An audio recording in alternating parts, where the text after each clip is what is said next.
अब उन्हें माफ करने पे आवाज़ नहीं है।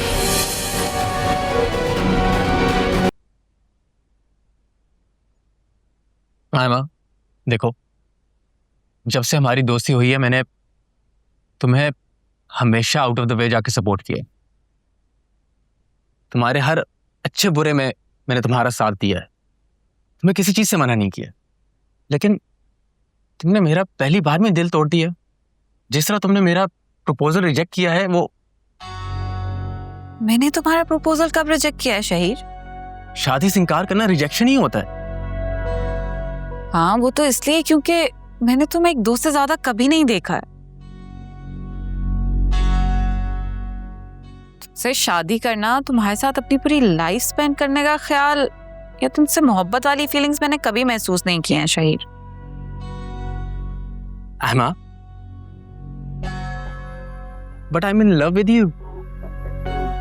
अच्छा, तो ये जो तुम सारी फीलिंग्स कह रहे हो, तुमने इससे पहले तो मुझे कभी महसूस नहीं होने दी। हम अच्छे दोस्त थे और तुमने मेरी तरह हमेशा मुझे भी एक अच्छे दोस्त की तरह ही ट्रीट किया है, जैसे मैंने तुम्हें किया। हाँ, लेकिन वो पुरानी बातें हैं ना। अब अगर फीलिंग्स डेवलप हो रही हैं तो उसमें मेरा क्या कसूर है? देखो, तुम मेरे लिए बहुत इंपॉर्टेंट हो। तुम हमेशा से थी और हमेशा रहोगी। और मेरे लिए हमारी दोस्ती सबसे ज्यादा इंपॉर्टेंट। और मेरी मोहब्बत, उसकी कोई वैल्यू नहीं है तुम्हारे नजदीक। हाँ, अच्छा, खफा तो मत हो, तुम हो इंपॉर्टेंट। और मैं तुम्हें कभी खो नहीं सकती, ना ही तुम्हारी नाराजगी बर्दाश्त कर सकती।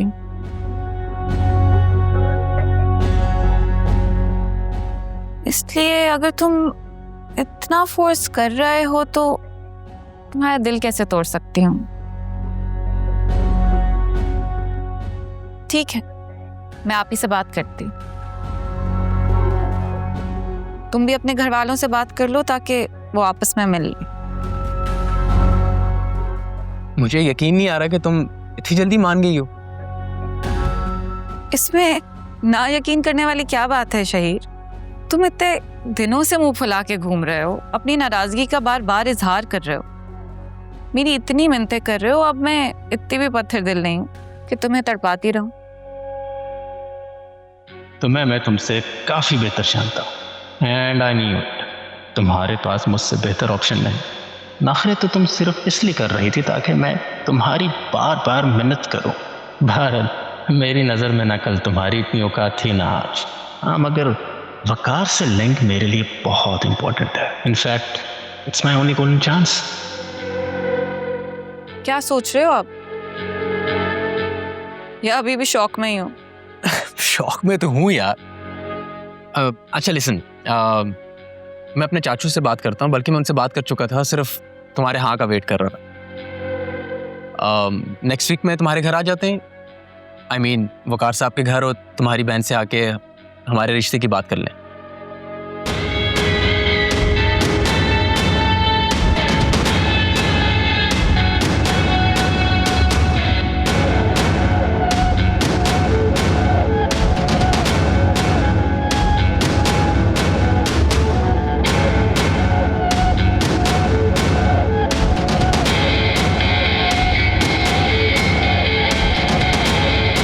कुछ ऑर्डर करें?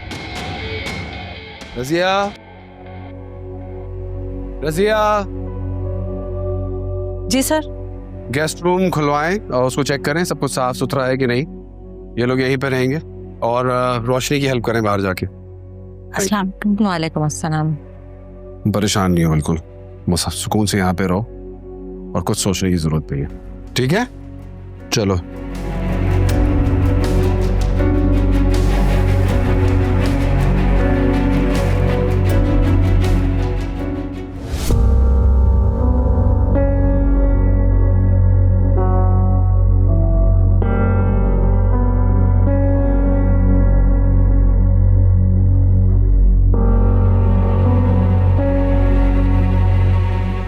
जमीन तो अब हिलेगी इसके पैरों के नीचे से।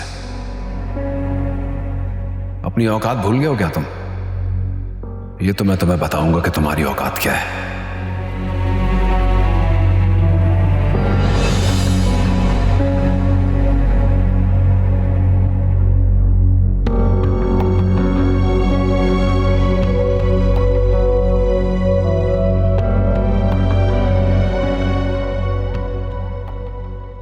वकार, अब इस मसले का क्या हाल है? सब कैसे खत्म होगा? जैसे मसले हल किए जाते हैं। आपको क्या लगता है रिश्ते खत्म होने से मसले हल हो जाते हैं? तो क्या करें? एक धोखेबाज और बेवफा इंसान को दूसरा मौका दे? रोशनी, रिश्तों की बुनियाद में भरोसे और वफा की मिट्टी शामिल होती है। बेवफाई उसकी जड़ों को खोखला कर देती। लेकिन फहमीना अकेली नहीं है, उनके साथ उनकी बेटी भी है। वो सिर्फ फहमीना की बेटी नहीं, मेरी भी बेटी की तरह ही है। उस बच्ची का बाप क्या दे सकता था उसे? आज आलियान के पास जो कुछ है ना, वो मेरी और फहमीना की बदौलत है। हाँ, लेकिन बाप तो बाप होता है ना, चाहे वो गरीब क्यों ना हो। औलाद का रोल मॉडल उसका बाप होता है। बदकिरदार, घटिया और बेवफा इंसान की औलाद होना कोई प्रिविलेज नहीं है, और इस बात को तुमसे बेहतर कौन समझता होगा जो रिश्तों के नाम पे एक्सप्लॉइट होता है। मैं मजबूर थी वकार। लेकिन फहमीना मजबूर नहीं है। उसके साथ उसका भाई खड़ा है जो उसे प्रोटेक्ट करने के लिए अपनी जान भी दे सकता है, और जो उसे तकलीफ पहुंचाएगा उसकी जान ले भी सकता है।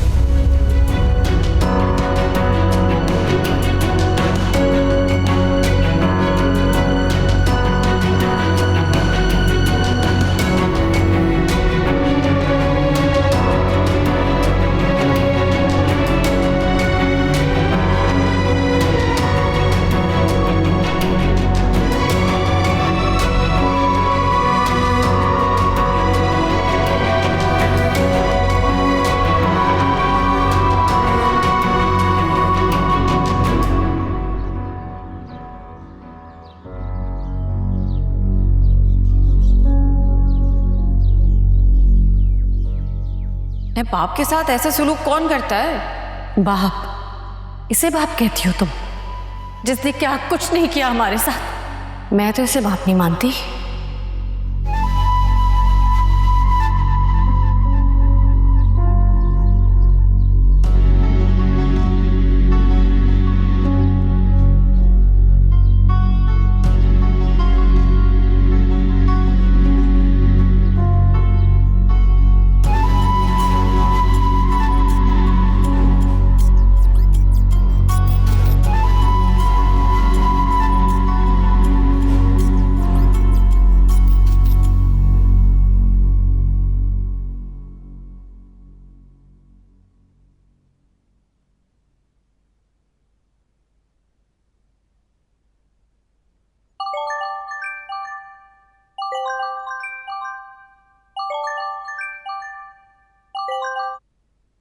हेलो।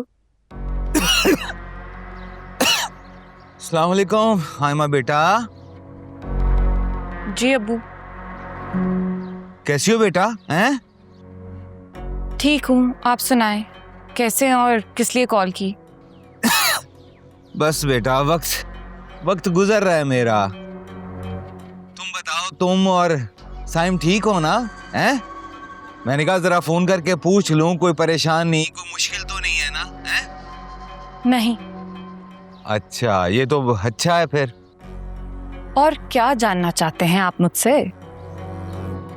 रोशनी अभी तक नाराज है? हैं? बड़ा तपी हुई थी ना। और भाई मेरी भी तो ज्यादती है ना, बहुत ज्यादती की मैंने उसके साथ। हैं? अबू, ये आपका और आप ही का मसला है। आपने उनके साथ जो भी किया उसमें मेरा कोई कंसर्न नहीं है। और वैसे भी वो कौन सा आपकी सगी औलाद है? अच्छा तो आपने मेरे और साइम के साथ भी नहीं किया, हालांकि हम दोनों तो आपकी सगी औलाद हैं। नहीं, आयमा बेटा बस वो अब गलती हो गई, यकीन मानो मैं बड़ा परेशान हूँ। आइंदा ऐसी गलती नहीं करूंगा, आइंदा ऐसा कभी भी नहीं होगा। अरे बेटा मैं तो तुम दोनों को अपने साथ रखना चाहता हूँ, हैं? अगर तुम दोनों मेरे साथ रहना चाहो तो मुझे कोई मुश्किल नहीं है बेटा, आ जाओ, हैं? बहुत शुक्रिया, बड़ी मेहरबानी। हम जैसे तैसे करके यहाँ मैनेज कर रहे हैं और आगे भी वक्त गुजर ही जाएगा। और आपका क्या पता 4 दिन बाद फिर गायब हो जाए हमें छोड़कर। हम तो इस घर से भी जाएंगे ना। और वैसे भी आप ही ने साफ साफ कह दिया है कि अगर हमने आपसे कोई ताल्लुक रखा तो वो हमसे रिश्ता खत्म कर देंगी। ऐसा क्या ब्लैकमेल कर रही है वो मेरे बच्चों को कि मेरे खिलाफ कर दिया है? अरे क्या उसकी औकात क्या है? याद नहीं है तुम्हें? आयमा बेटा अगर तुम एक बार मेरा साथ दो ना, है तो मैं उसकी औकात दिखा दूं। याद है ना कैसा सर झुका के रहती थी, हैं? अबू प्लीज आप तो मुझे माफ ही कर देना, मैं आपका साथ देके फंसना नहीं चाहती। और प्लीज आइंदा मुझे कॉल मत कीजिएगा। आयमा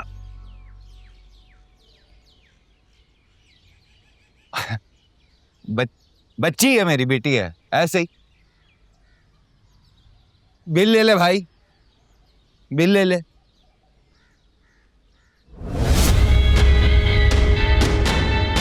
इनका साथ देके अपना काम बिगाड़ लो। पता नहीं आज इनके दिल में हमारे लिए मोहब्बत कहाँ से जागी। पक्का पैसे खत्म हो गए होंगे, इसीलिए मुंह उठाकर आ गए हमारी तरफ।